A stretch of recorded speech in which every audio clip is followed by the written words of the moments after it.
Hello friends, স্বপ্নার রান্নাবান্না নতুন আরেকটি রেসিপিতে সবাইকে স্বাগতম। আজকে আমি মুরগি দিয়ে মজাদার একটি রেসিপি দুরুস করা তৈরি করে দেখাবো। চলুন দেখে নেওয়া যাক আজকের এই মজাদার দুরুস করা তৈরি করার রেসিপি।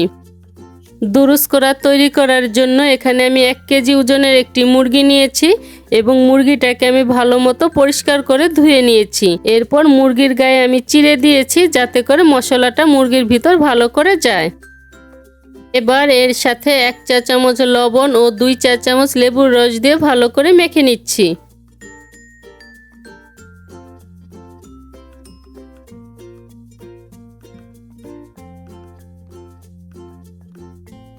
এবার এটাকে আমি এভাবে 10 মিনিটের জন্য রেখে দিব।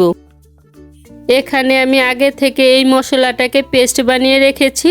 এখানে আছে 1/3 কাপ পেঁয়াজ কুচি, 1/3 কাপ পেঁয়াজ বেরেস্তা, 1/3 কাপ টক দই, 10-12টি কাঠবাদাম, 10-12টি কাজু বাদাম, 7-8টি কিশমিশ ও 2টা কাঁচামরিচ দিয়ে এটাকে আমি মিহি পেস্ট বানিয়ে নিয়েছি। এবার এটা আমি বাটিতে ঢেলে দিচ্ছি। এবার এর সাথে দিয়ে দিচ্ছি 2 চা চামচ আদা বাটা, 2 চা চামচ রসুন বাটা, 2 চা চামচ জিরা বাটা, 1 চিমটি জয়ফল, 1 চিমটি জয়ত্রী, 1 চা চামচ গরম মশলার গুঁড়ো, 2 চা চামচ ধনে গুঁড়ো, 1 চা চামচ লাল মরিচের গুঁড়ো, 3 চা চামচ টমেটো সস, আধা চা চামচ সাদা গোলমরিচের গুঁড়ো, আধা চা চামচ টেলে নেওয়া শাহি জিরা গুঁড়ো ও 1 চা চামচ লবণ দিয়ে সমস্ত মশলা ভালো করে মিশিয়ে নিচ্ছি।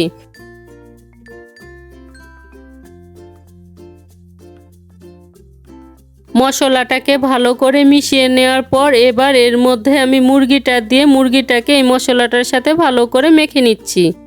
মশলাটার সাথে মুরগিটাকে খুব ভালো করে মেখে নিতে হবে আর খেয়াল রাখতে হবে কাটা অংশে যাতে মশলাটা ভালো মতো যায়। মুরগিটাকে মশলার সাথে খুব ভালো করে মেখে নেওয়া হয়ে গিয়েছে।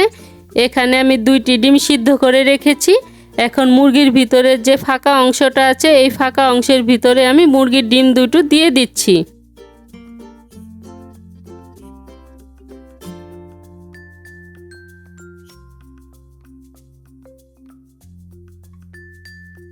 এবার মুরগির পা দুটোকে আমি সুতা দিয়ে শক্ত করে বেঁধে দিচ্ছি।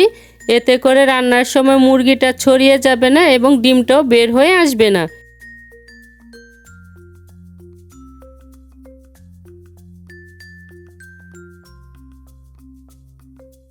এবার র্যাপিং পেপার দিয়ে মুড়ে এটাকে আমি 2 থেকে 3 ঘন্টার জন্য রেখে দিব। আর যদি হাতে সময় বেশি থাকে তাহলে সারা রাতের জন্য ম্যারিনেট করে রেখে দিতে পারেন।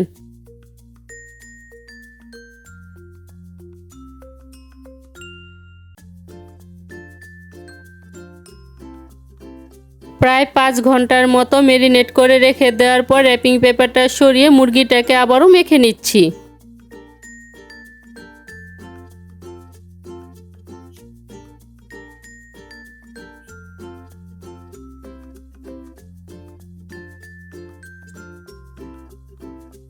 এবার রান্না করার জন্য প্যানে পরিমাণ মতো তেল দিয়ে তেলটা গরম করে নিচ্ছি। তেলটা গরম হয়ে যাওয়ার পর মুরগির গা থেকে মশলাটা যতটা সম্ভব সরিয়ে এবার এই গরম তেলের মধ্যে মুরগিটাকে আমি ভেজে নিচ্ছি। যদি মশলা সহ মুরগিটাকে ভাজা হয় তাহলে মশলাটা পুড়ে মুরগির কালারটা নষ্ট হয়ে যাবে। এবার চুলার আঁচটা মিডিয়ামে রেখে মুরগির প্রতিটা পাশে আমি ভালো করে ভেজে নিচ্ছি। প্রায় 10 মিনিটের মতো ভেজে নেওয়ার পর এবার মুরগিটাকে আমি তেল থেকে তুলে নিচ্ছি। এবার এই একই তেলে দিয়ে দিচ্ছি 1টি তেজপাতা, 1 টুকরো দারুচিনি ও 3-4টি এলাচ দিয়ে মশলাটাকে আমি 30 সেকেন্ডের জন্য ভেজে নিচ্ছি। 30 সেকেন্ডের মতো মশলাটাকে ভেজে নেওয়ার পর মুরগির ম্যারিনেট করা বাকি মশলাটা দিয়ে দিচ্ছি। এবার এই মশলাটাকে সময় নিয়ে কষিয়ে নিচ্ছি।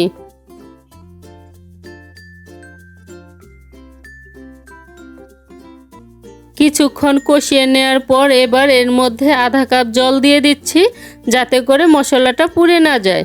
এবার স্বাদের ব্যালেন্স ঠিক রাখার জন্য আধা চা চামচ চিনি দিয়ে এটাকে আবারও ভালো করে কষিয়ে নিচ্ছি।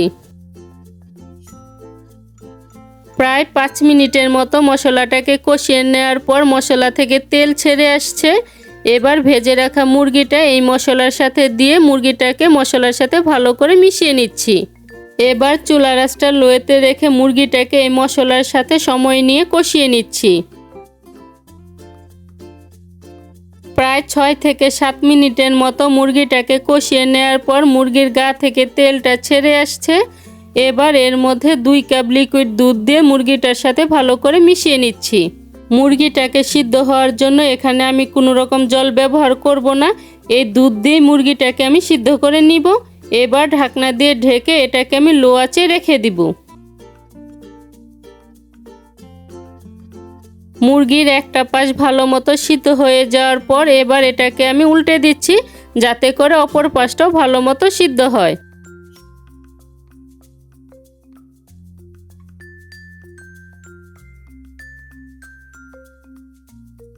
এবার এর উপর কিছু আলু বুখারা ছড়িয়ে আবারও ঢাকনা দিয়ে ঢেকে রাখবো।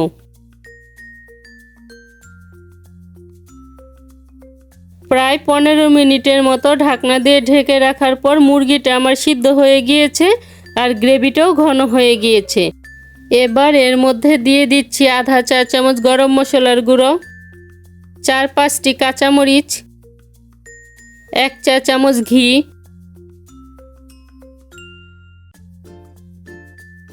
ও কিছু পেঁয়াজ বেরেস্তা ছড়িয়ে চুলার আঁচটা বন্ধ করে স্ট্যান্ডিং টাইমে রেখে দিচ্ছি।